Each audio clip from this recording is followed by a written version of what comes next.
Okay. We're having this discussion today because, as we know, of this whole pandemic, everything is uncertain to us. Everything that's going on within the fabric of our society is unclear, not just in the way we do our everyday social, but even in our education. And the reason why we're having this discussion tonight is because there are things that are unclear within the educational system. And to be honest, we think that there might not even be answers that we know of, but we can have this discussion to have a healthy conversation, just to bring support as much as possible to our children, to the parents, and to the community at large. In this discussion, the topics we'll be talking about is maintaining your Christianity in school or while you're doing studies virtually, and how we can succeed as children or even students within the virtual classroom. And I know it's not just the children that are in school or youth that are in school, but there are many others. No matter what age you are, you still could be a part of the educational system. We're also looking to have discussions to help us with parental guidance. So what can parents do to kind of support kids and children and youth and themselves and others in this process and in this time of uncertainty. And then we're going to talk about helpful tips to focus within this discussion. From what you have experienced in this time of the pandemic, what are some ways that parents can be supportive / helpful to children during this time of online learning? Okay, so good evening, everybody. And first of all, thank you very much for inviting me to participate with you this evening in this virtual discussion. So in responding to this question, my focus is going to be on, of course, I work in high school, but it will be dealing with anybody who is a child in the public educational system at this time. I think one of the things that parents need to do is, first of all, acknowledge the fact that you didn't sign up to be a homeschool teacher or a teacher, period. And that you are simply going to do the best that you can do. Nobody expected this to happen, much less to have been forced into a virtual environment so quickly. I think that as parents, first of all, that you need to help your children to understand the reason for online learning and the reduced capacity in schools.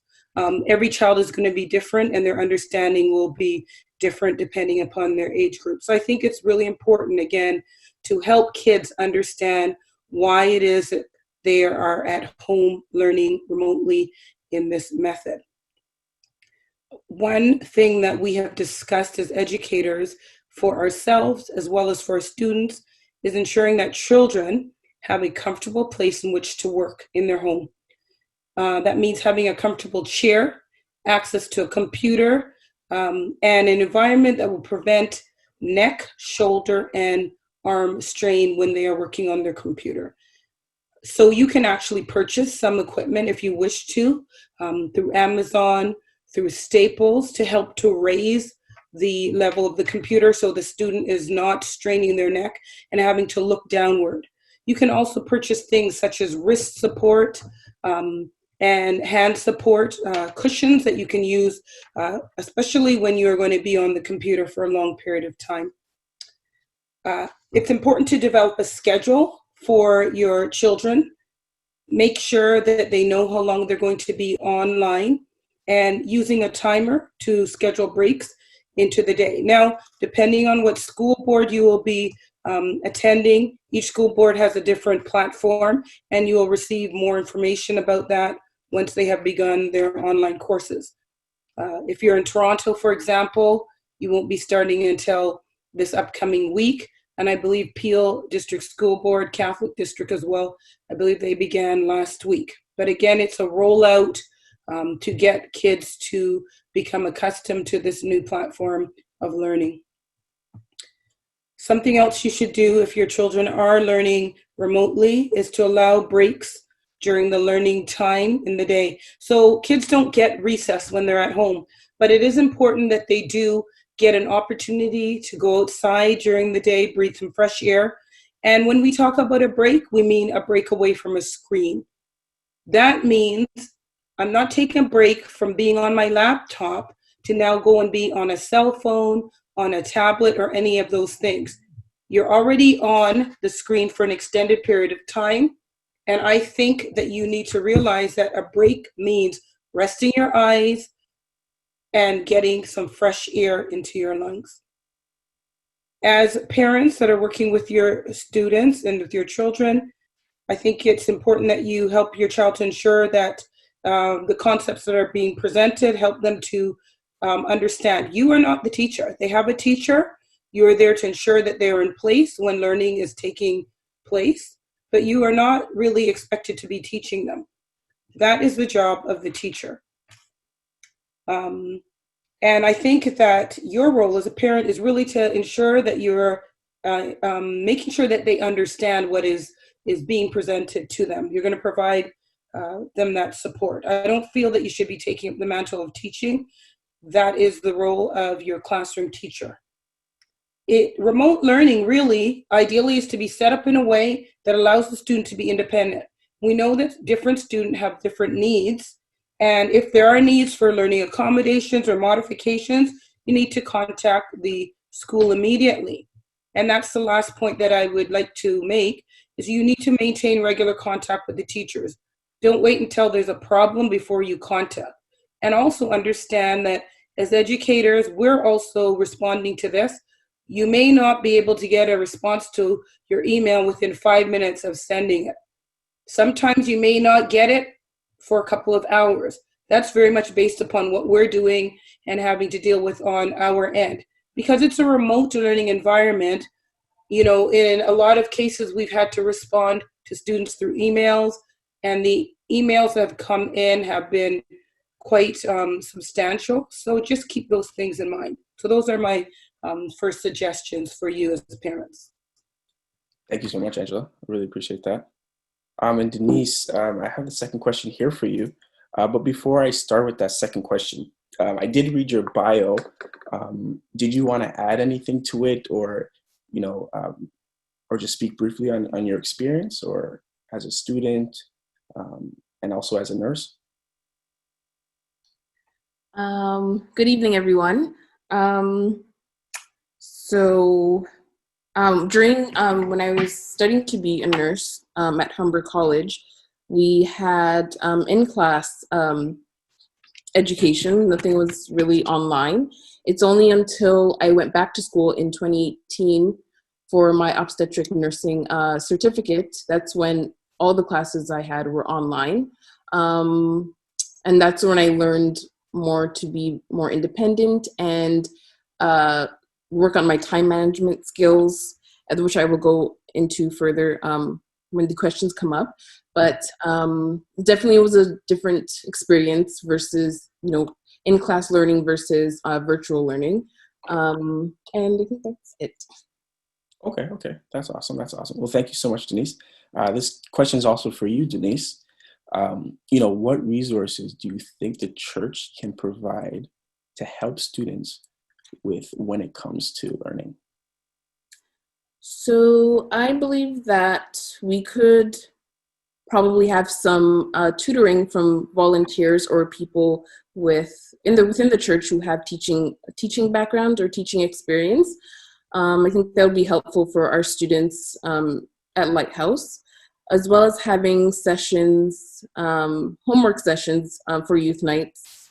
Things are kind of different now because we're not gathered together in the sanctuary, but maybe we can do something virtually instead, like on Zoom, where everyone can share their knowledge, and basically the older students can kind of guide and teach the young students. Just so that it's important to note for the young students or all the students, that you may be isolated during this time, but you are not alone. There are lots of resources that you can use in order to be successful in this time of virtual learning. We could have study sessions or groups. Also, there are scholarship programs that we can start raising funds to support students during school, especially those students who are leaving home and going to school on campus, as well as having a school supply drive. Maybe we can have people donate school supplies. And students who are done school can maybe donate their supplies that they are no longer using for the students who are starting back school again. That's awesome. That's awesome. That's awesome. Thanks for your suggestions. And I believe, Lighthouse has participated in scholarship funds for students as well. But there are things that we could continue doing, which we are currently doing things, but there's always room for growth and improvement. That's awesome, Denise, and thanks for elaborating on your bio there. Angela, this question goes to you. So I guess the questions will be kind of one question after the other, but they're going to be alternative responses from Angela as well as Denise. So Angela, question 3 for you. What should we anticipate moving forward as parents for our children's education? So when I thought about this particular question, my answer is, the truth is, I don't know. This is the first time we have ever gone through a pandemic, so we really don't know what to expect. But in looking at this more deeply, there are some things that I thought about and will expand on. So the reality is the school system, the ministry is reacting in real time, just as we all are. There's a reason why, for example, the Toronto District School Board wasn't able to begin programming and will not have students really coming in until the 17th of September. There were so many things that were unexpected that needed to be done, even in terms of things such as timetabling for students as well as for teachers. So what would have taken let's say a 2-month process to timetable a school is now taking days to timetable what we call quadmesters. So that's the reality. So again, we are reacting. From my personal perspective, I would say expect, as long as we're in a pandemic, to maintain or see an increase in the amount of remote learning. I say that you can expect to see improvements as educators learn more about remote learning platforms. We were basically thrust into this in March. The last day was March break. We were given 3 weeks. Teachers were, we weren't even told on the last day, take your things. But because I'm one of those people who kind of can foresee problems. On the last day of school, I packed up every single thing that I had, took my laptop and everything, because I knew that this wasn't going to be a short haul. And sure enough, it wasn't. So again, I do believe that we all had a learning curve, that is educators as well as students and parents. But I do believe that you can expect to see improvements with how lessons are delivered remotely. I will also say expect an increased level of frustration from some students.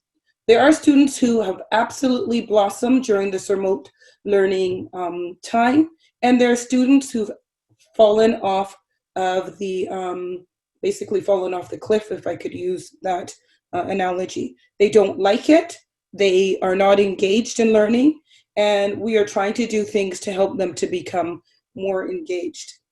One thing that I would also say that you can expect to see an increase in is mental health concerns for both children and families. That could include depression, because I'm not around my friends, anxiety about what to expect when you don't know, sleeplessness, lethargy, because you're in front of a computer for extended periods of time. There are all sorts of things. So generally, my answer is expect the unexpected. I really appreciate that, Angela. And thank you for being honest and transparent, especially in this time. I think we're all just taking a day or a week at a time. We thank you for that.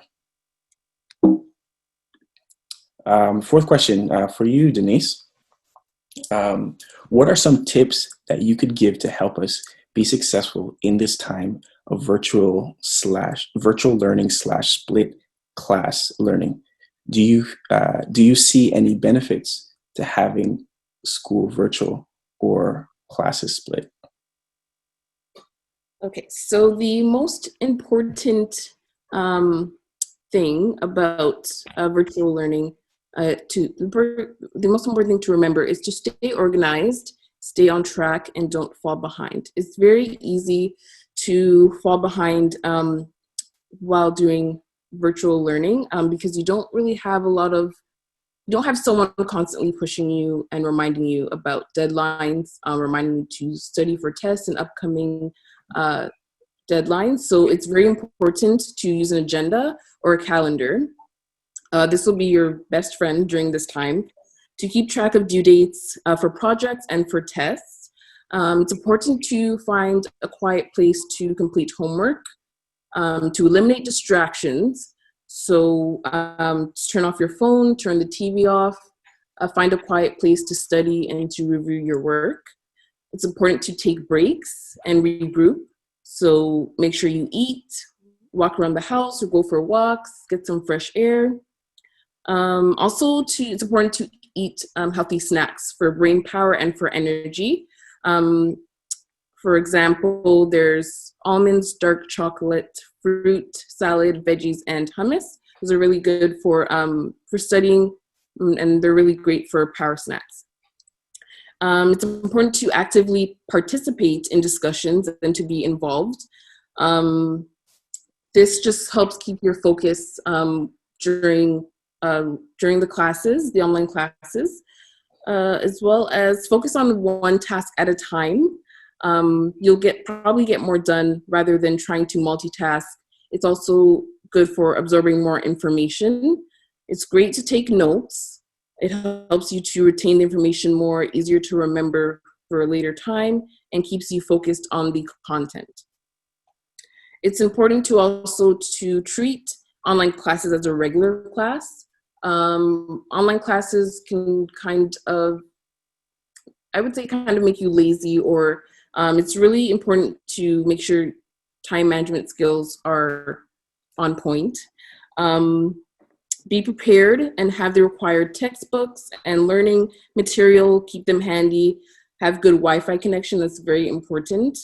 And also consider the use of headphones when listening to lectures and during your online classes as well.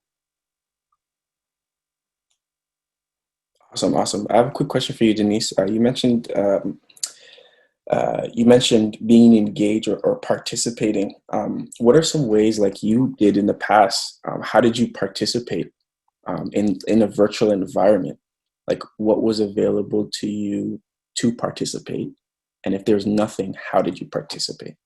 Just as a question. So we had online discussion forums for my online classes. So our teacher would actually post discussion questions, and sometimes we as students would have to post discussion questions just to spark up conversation about a certain topic. So we would have to respond to our other classmates and just engage in conversation. Also, we had group work as well. So it's important that if you participate in your group work and not leave your other group members kind of doing most of the work. Everyone needs to have their equal participation. And just offer feedback based on the other students' responses to a question. Just offer feedback and also encouragement. Some students would ask questions regarding, how did you guys study for this? Or can someone explain this topic to me? And so it's important to just, help everyone out. Everyone's going through a lot during this time. So it's important to offer resources if you can. Absolutely. I had an experience. It was a horrible experience in university. Group discussions and stuff like that, posting online. I had no problem with that, but working with other people was a challenge for me back in the day in university. And I had an experience where I had a group of members. They were literally trying to fail me.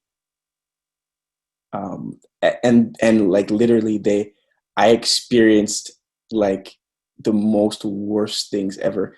And it was a virtual, I was grateful because it was a virtual environment and a classroom setting, and the teacher recognized that that was happening, and I voiced my concerns to him.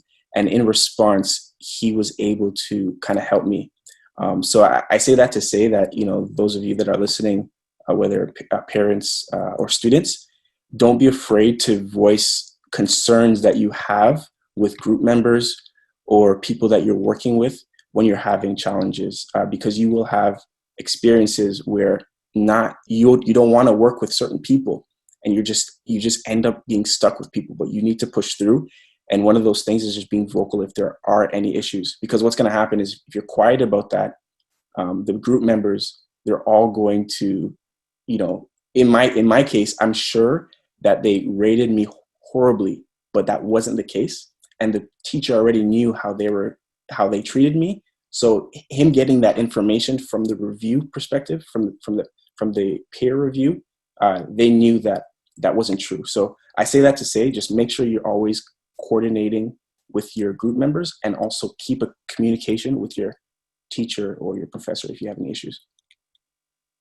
Sorry, Dwayne. I just realized I didn't answer the last part to the question. Oh, sure, yeah. We'll do that now. Yeah, so do I see any benefits in having school virtually or classes split? Number one, the number one benefit is to reduce the spread of COVID-19, and during this time, it keeps everyone safe. Also, it teaches you discipline and accountability when learning virtually. It improves your time management, so you're able to learn how much time to dedicate to specific tasks. It also encourages flexibility, more so for, I would say, post-secondary students. They can juggle work and school more effectively. Also, you can study and learn from in the comfort of your own home, although there could be disadvantages of that as well. You can customize your own learning environment to make it more comfortable for you and suitable for you. You can learn at your own pace. There's no pressure to keep up with other students. It's also cheaper for students and for parents. Students don't have to pay bus fares or for gas. Parents don't have to buy clothes or prepare meals, or send money for their kids to buy meals. And it's also easier, I would say, easier access to teachers, because students, if they need questions, if answered, they can just send a quick email to their teachers, and it's easier for the teachers to respond instead of in class. You'd have to find time after class to ask your questions. Sometimes there's not enough time. So I believe it's easier to just send your teacher an email if you have a question, and then they can respond. Awesome. Thanks so much for adding that, Denise. Angela, this question is for you. So what should we do to ensure the success of our children's education? I think I just wanted to expand on something that you mentioned, which is the importance of dialogue or communication. So as parents, I believe you're going to need to have an open dialogue with your children, not just about what they are learning. That's very important. And it's not that traditional question. So what did you do at school today? And the child says nothing. No, it's going to be asking those questions that will promote dialogue. Tell me one thing that you learned about today that you want to teach me. Those types of questions. Tell me one thing during your day that you absolutely did not like. So having that dialogue with your children, talking to them about what they're thinking, how they are feeling, is going to be very, very important. Although in the case of many students who are choosing to do their education completely virtually, you have to remember, yes, I'm at home, but I'm still at school. So things like going to bed at an appropriate time, having a consistent time in which you wake up in the morning, having a routine. We cannot state how important it is to have a routine during the day. Again, a wake-up time, having breakfast, and then preparing yourself to learn. I'm going to say it. Get dressed to go to school, even if you're at home. That's really important. And again, don't wait for problems to occur before contacting a teacher, administration, etc. If you think there's a problem, that's your time to ask questions. If you're not sure if your student or your child is logging on, contact the teacher. In a lot of cases, for example, with Brightspace, which is the platform that is being used in many boards, there's opportunities for parents also to have a login so they can see whether or not their child is logging on.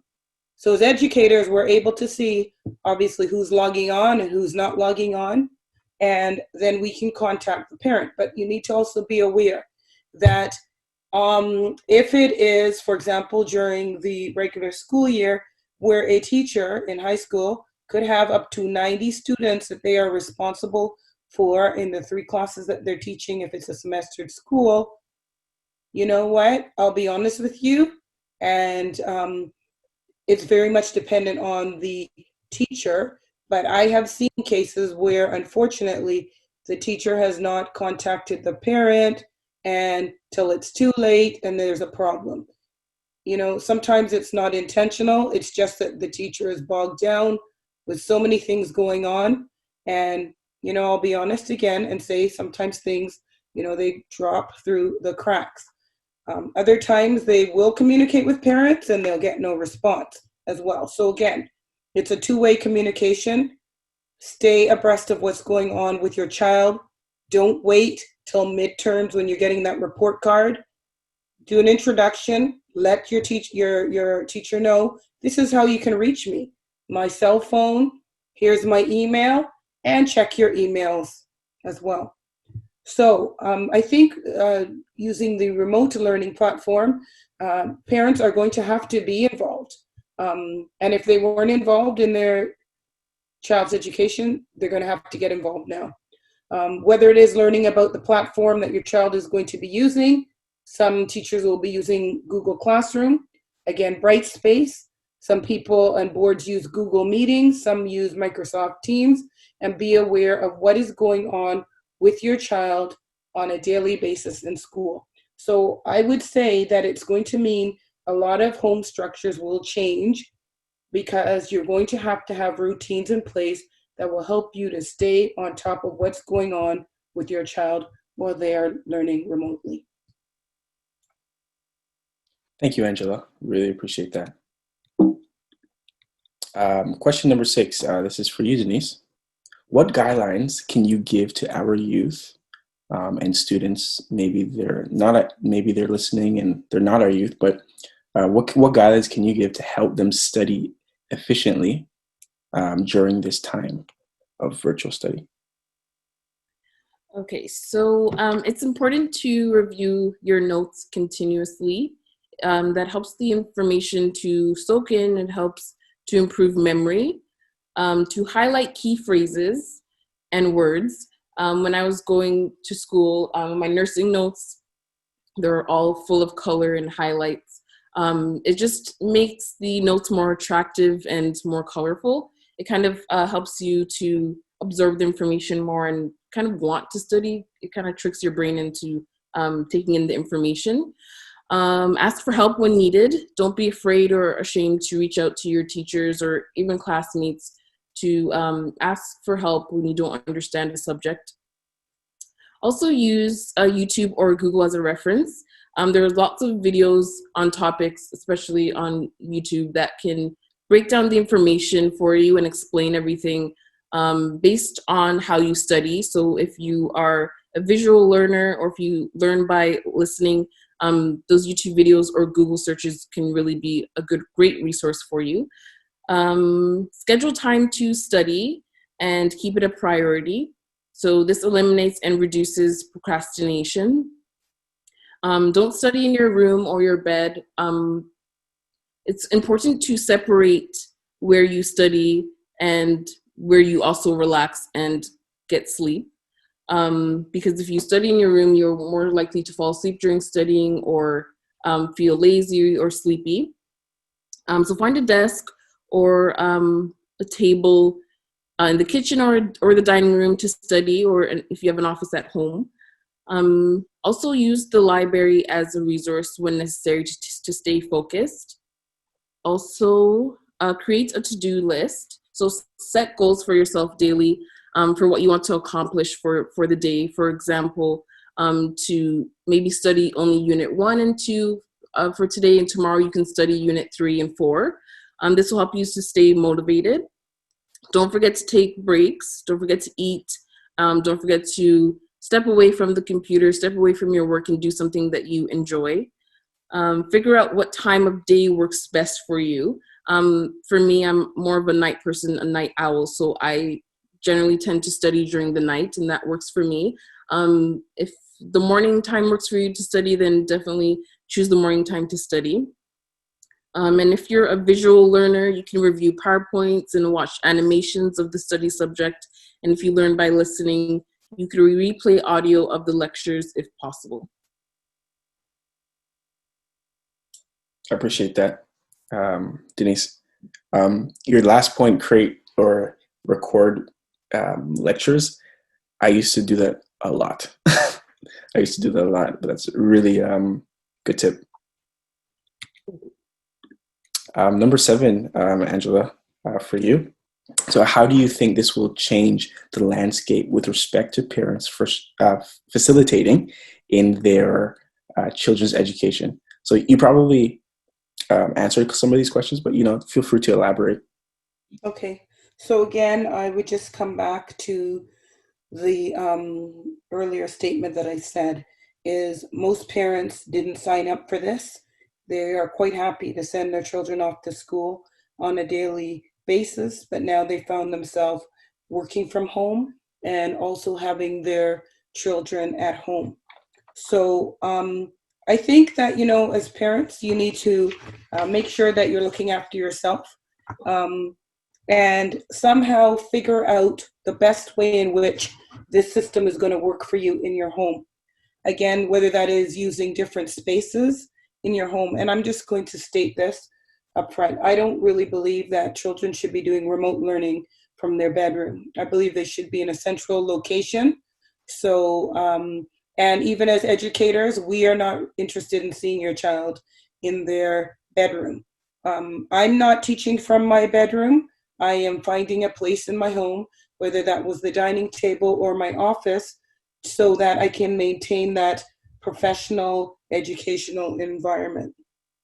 So something that you can do with your child is, again, checking in with them, making sure that you have access to the platform, making sure that they stay on top of messages, on top of assignments that need to be completed, establishing, a calendar, a time frame, removing distractions. If you have that child that's got that cell phone addiction, you're going to have to come up with some strategies to remove that distraction from them.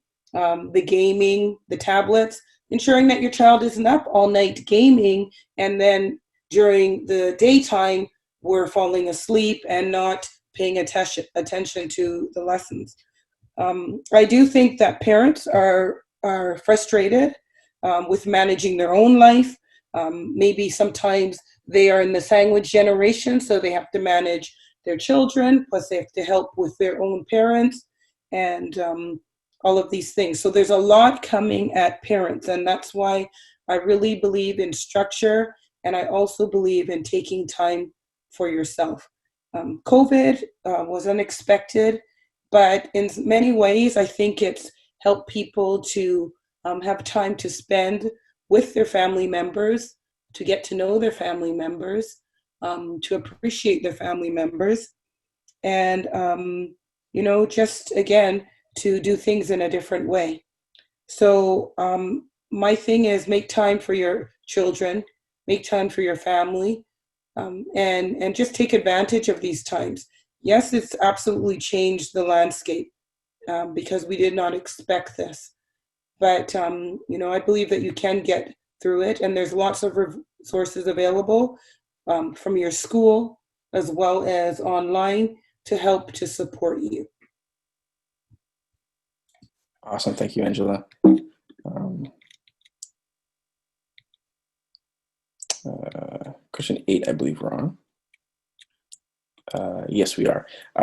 Denise's question is for you. What guidelines can you give to help the young people create a routine during school and quarantine? So I think it's important to probably use the same school hours to complete your schoolwork. For example, we'll set an alarm. If you wake up at 7 o'clock in the morning or 8 o'clock in the morning for school, then I think you should do the same thing. Get some breakfast and get your mind ready and prepared to learn and to study. Be on time for your virtual classes and to set alarms. Be very strict with yourself, be on time, be very organized. Start homework after your virtual class time. Just review everything, review your notes. Go to sleep on time, get the full 8 hours of sleep. Schedule your day in advance. So it's important to stick to your schedule. This helps keep you organized. Set a time for learning and then for studying, breaks, and for sleep. Make a to-do list again. Sometimes routines can be boring, but if you can switch it up when and if possible and find what works for you. Do not overwhelm yourself trying to get everything done in one day. Kind of spread out the tasks for the week and go from there. Awesome. Next question that we have here is for Angela. And the reason why we came up with this question is because there has been and there's always bullying in school. But because of the virtual environment, we anticipate that there may be an increase of cyberbullying. So, Angela, this question is for you. Do you think that cyberbullying will increase more due to the pandemic? How should students and parents deal with this? So I do believe that there are going to be incidences of cyberbullying. It has been a concern over the past, few years, especially with electronics becoming of greater importance, whether it's the cell phone or simply, and even social media. Those are also things that have impacted students in terms of cyberbullying. So yes, absolutely, it's something that educators have been talking about. The reality is, especially when we go into a virtual environment and you are doing something like Google Meets, Zoom, even, Microsoft Teams, you have now invited your entire classroom into your home.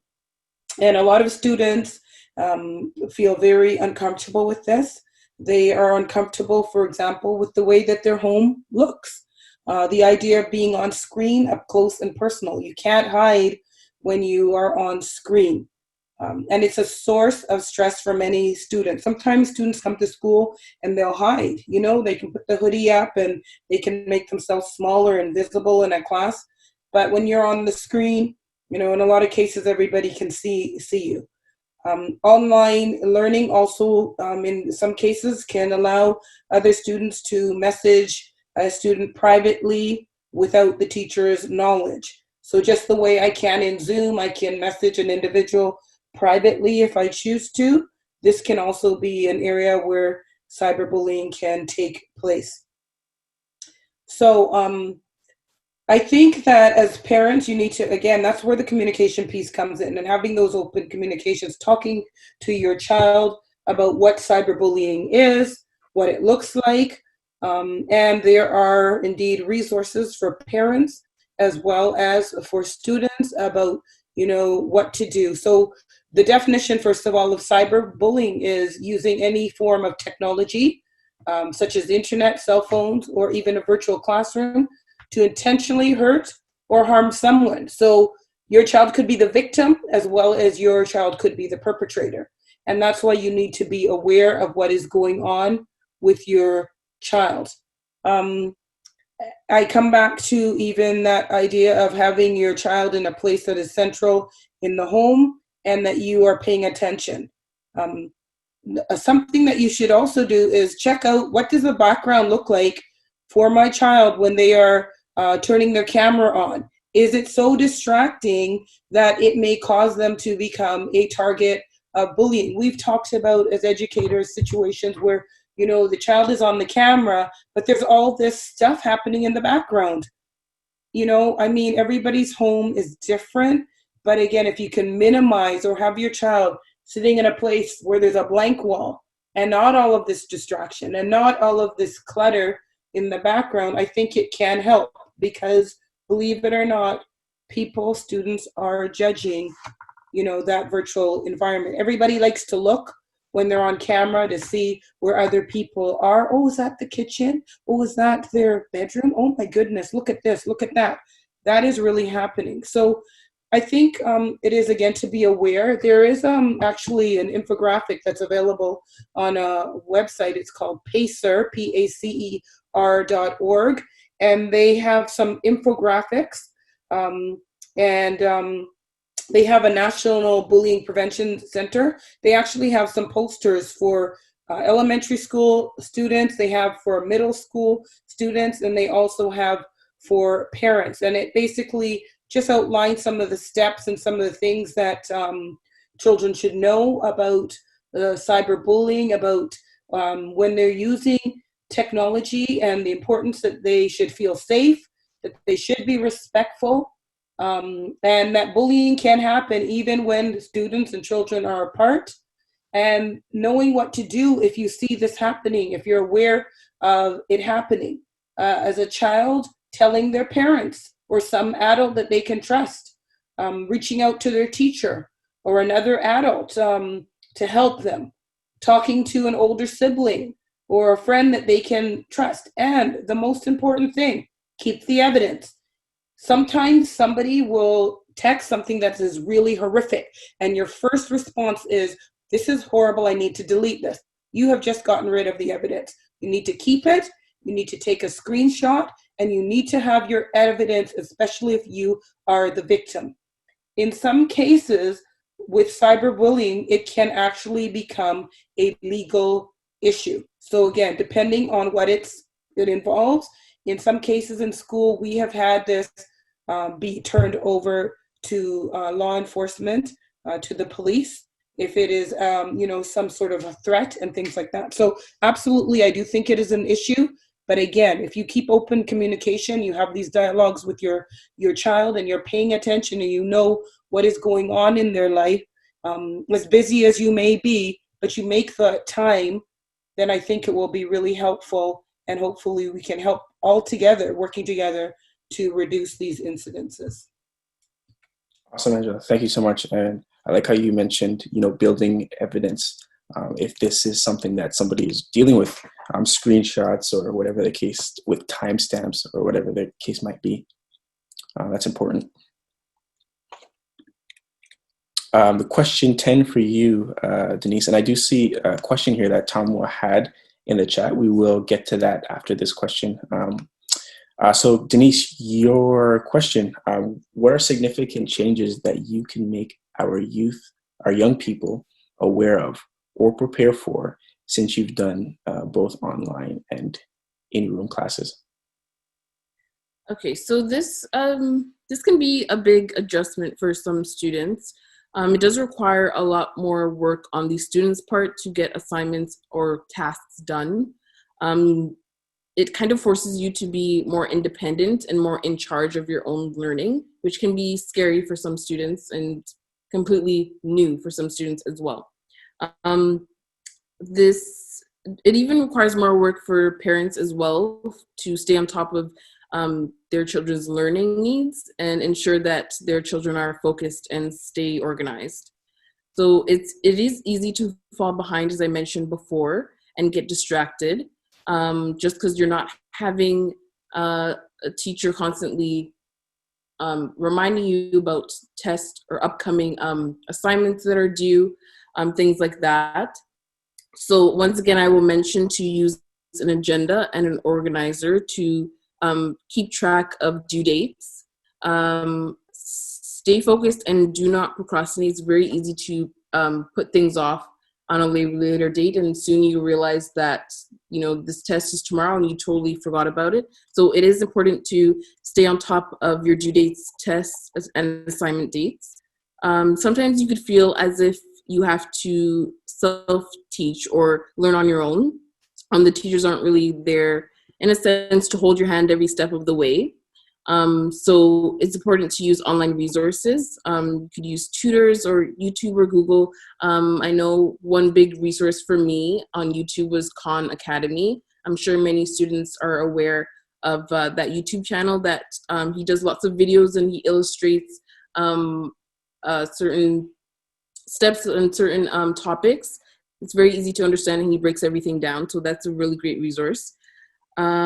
It will definitely feel different without that human connection from your peers and your teachers. But it's important to realize that you can still connect with them even if it's virtually. It's important to have study groups through on the phone or even through Zoom. So still connect with your friends and still use them as a resource, still connect with them to do homework and to study, things like that. So it's also important to set reminders in your phone. Most people have a phone nowadays, so it's easy to use your phone calendar and just input dates and reminders for yourself. And another thing to stress and remember that you are not alone and there's always help that is available. Hi, everyone. Awesome. Thanks so much. Oh my goodness. What just happened here? Screen share again.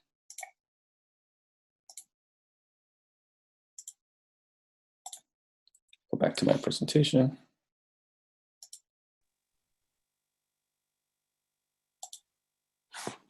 Awesome.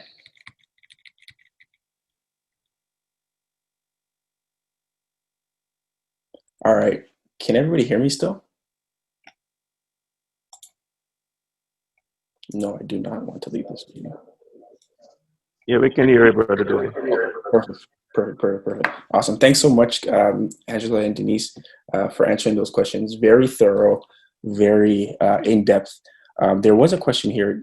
Delia, do you want to take the floor there and just let us know what that question was? Yeah, sure. We have a question from Sister Tamiwa, and either Angela or Denise can answer this question.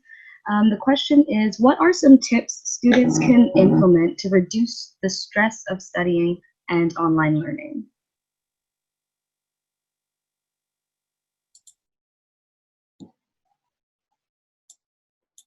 So this is Angela.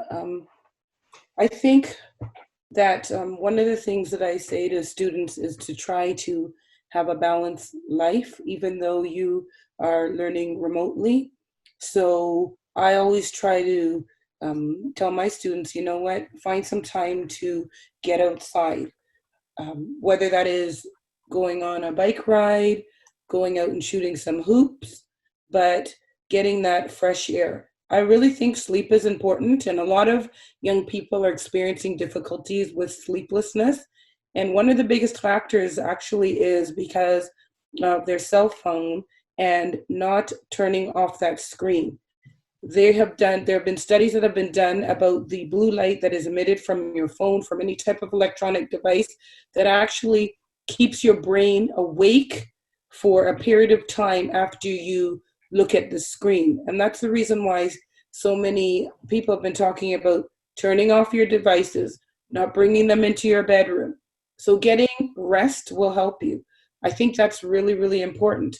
And reaching out to people, having time when you actually are away from a screen, away from study time. But underneath that all, and we don't all have that gift of organization, but finding some strategies to help keep yourself organized, using a calendar, using some sort of app, paying attention to when things are due so you don't become overwhelmed, keeping the doors open in terms of communication with your teacher, with your parents, asking for help when needed, and not operating in an isolated bubble. Yes, we are isolated away from each other, but you can still reach out for help. I like what Denise mentioned about having virtual study groups. I think that's a great idea. Finding people that are of like mind. You can go on through Google Meet and set up a time to virtually meet to help each other. If you are stuck, and having difficulty with something, believe me, YouTube can be your best friend. It's amazing what you can learn from YouTube, whether it is how to paint your roof, how to do mathematical equations. There's somebody that has put out a video on YouTube, whether it's how to write the essay. And Khan Academy was mentioned. That's a great also online platform for all ages. There's also a paying version if you choose to pay for it. And again, there are many other online resources to support you. But I think just, talking to people, and make sure that if you are stressed, that you do share it with somebody to help you to deal with that stress.